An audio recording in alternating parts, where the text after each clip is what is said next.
The third, and by no means least, of our guests from the United States is, as I said previously in my introduction, a man who comes from a very noble political dynasty.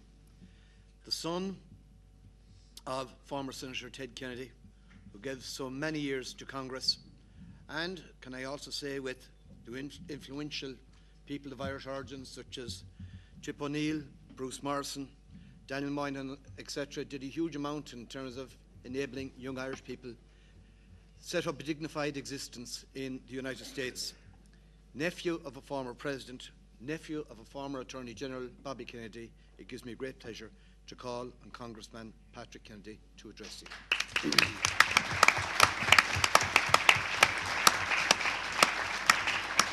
Thank you. Thank you very much. And to Madam Rajavi, it's an honor once again to join you. You're the one woman on the stage of all of us men. How symbolic your leadership in a world that wants to move forward. My colleague, Senator Torricelli, talked about how our ancestors came from Italy, in his case, to the United States, and from Ireland, in my family's case, to the United States. And it's hard for us to understand today that when they came to the United States, Italian Americans and Irish Americans were treated as second-class citizens. How far we've come, but how much further we still have to go. As a great American, Martin Luther King, said, "A threat to justice anywhere is a threat to justice everywhere." It has been mentioned this afternoon about how history repeats itself when those fail to learn from history. My uncle, Joseph Kennedy, is not someone that most people know in my family.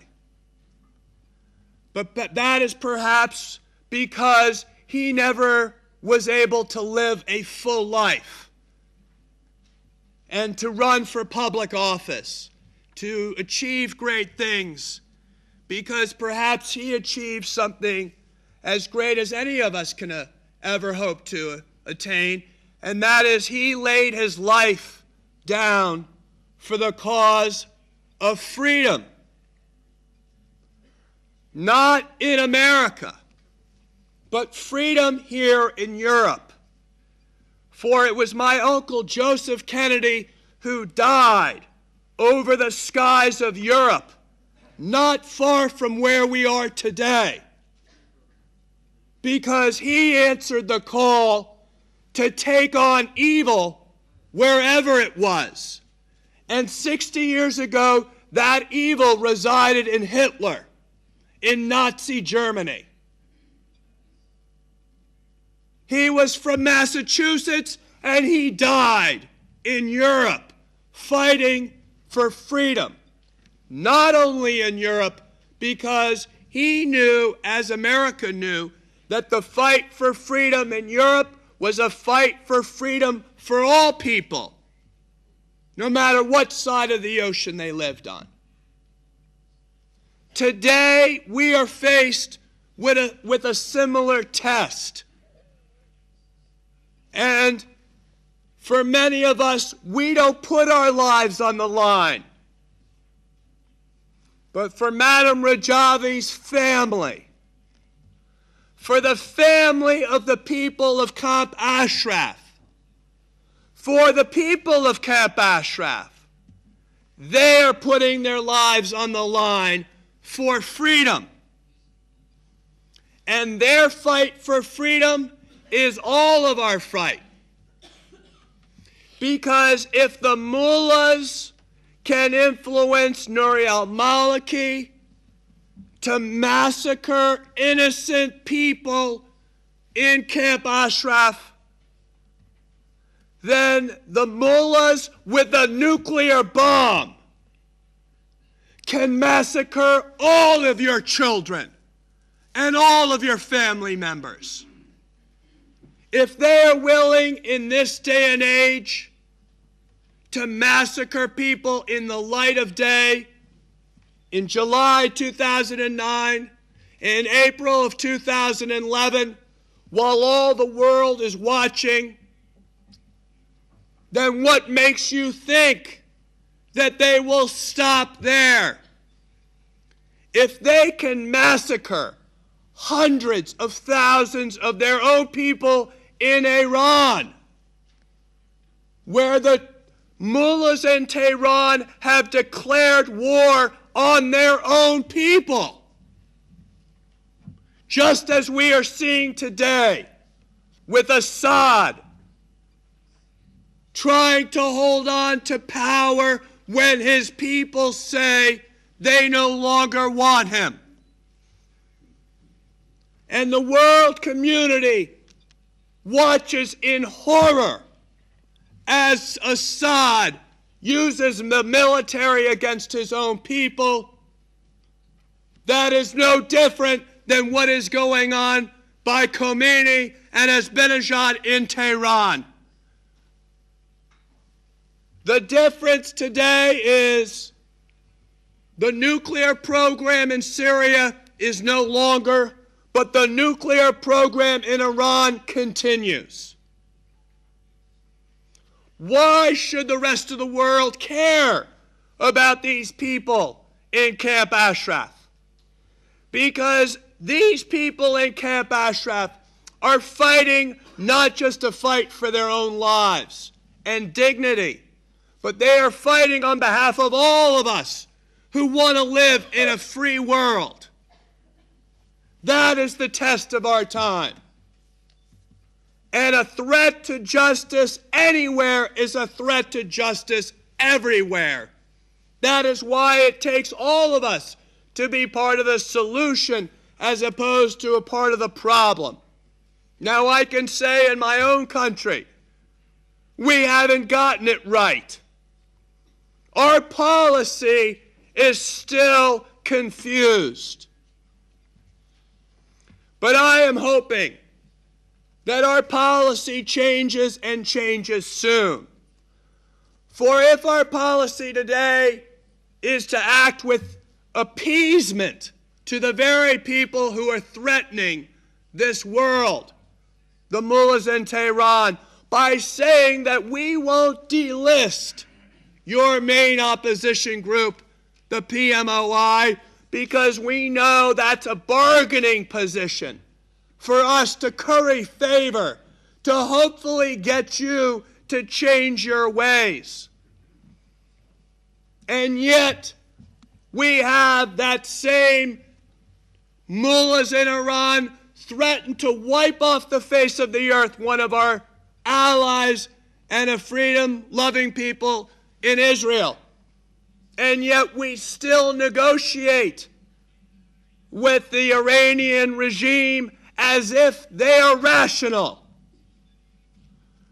I just hope that as people are considering military options to stop the mullahs in Tehran from getting a nuclear weapon, that has been said already, we would consider, as the president said just this week, exhausting all diplomatic options.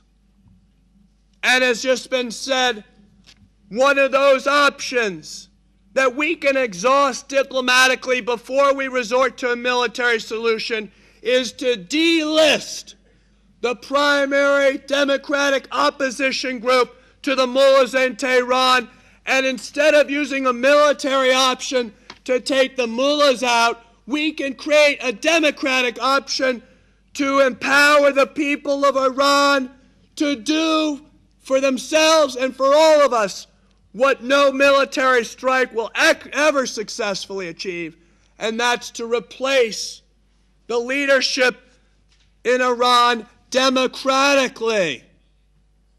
I thought that's why we're all here, is that we believe in the process called the democratic process. It isn't a perfect solution. But as Winston Churchill said, democracy is the worst form of government except for all the others.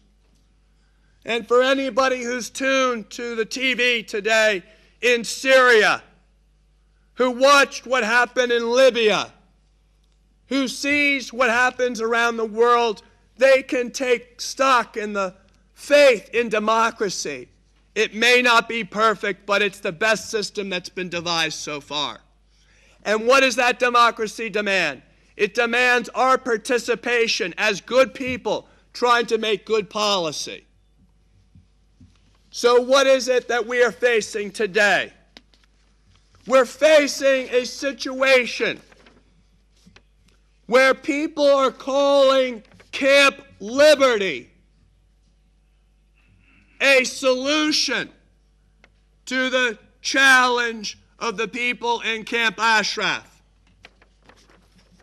Does this look like liberty, where people are going to be housed like prisoners?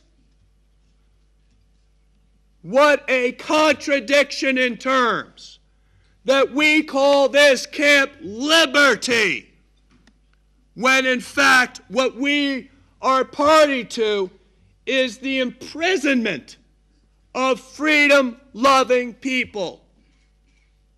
This, to me, looks like a concentration camp. When are we going to learn from history? And people say, look at history, look at President Kennedy and what he said in Berlin, that we were all Berliners during that crisis. Today, we're all Ashrafis because their fight is our fight. And if we allow them to be murdered, then we have looked the other way while our brothers and sisters are murdered. And just like my uncle died over Europe because he understood that the cause of freedom was one that was universal. It was for people of all places of the world, such that a guy with an Italian last name named Torricelli and a guy with an Irish last name named Kennedy were fighting side by side in World War II, representing a principle called freedom and human rights for all, because that's what unites us. And hopefully our country can continue to move forward and ultimately live up to that principle that it was founded upon, that all people are created equal. And if we do that and we believe that, then we will not be able to allow this situation to continue. And so to Madam Rajavi, we need to work even harder to do what we can to support you, because we're doing the easy part. You're doing the hard part. Your family's lives are on the line. All that we have to do is cast a vote to welcome some refugees, to take a stand, none of which involves the sacrifice of our own lives. But in Madam Rajavi's case, it involves the sacrifice of her very family's life.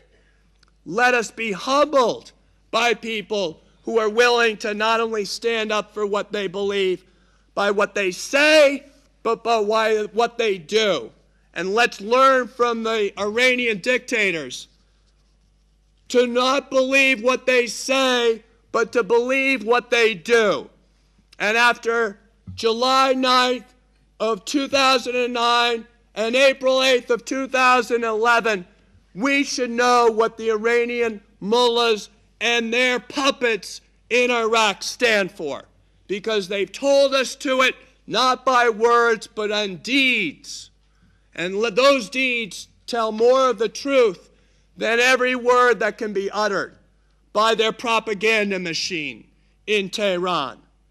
So this is a question of life and death, and that is why we're here today, and that is why we commit ourselves once again, Madam Rajavi, to your cause, because your cause is our cause.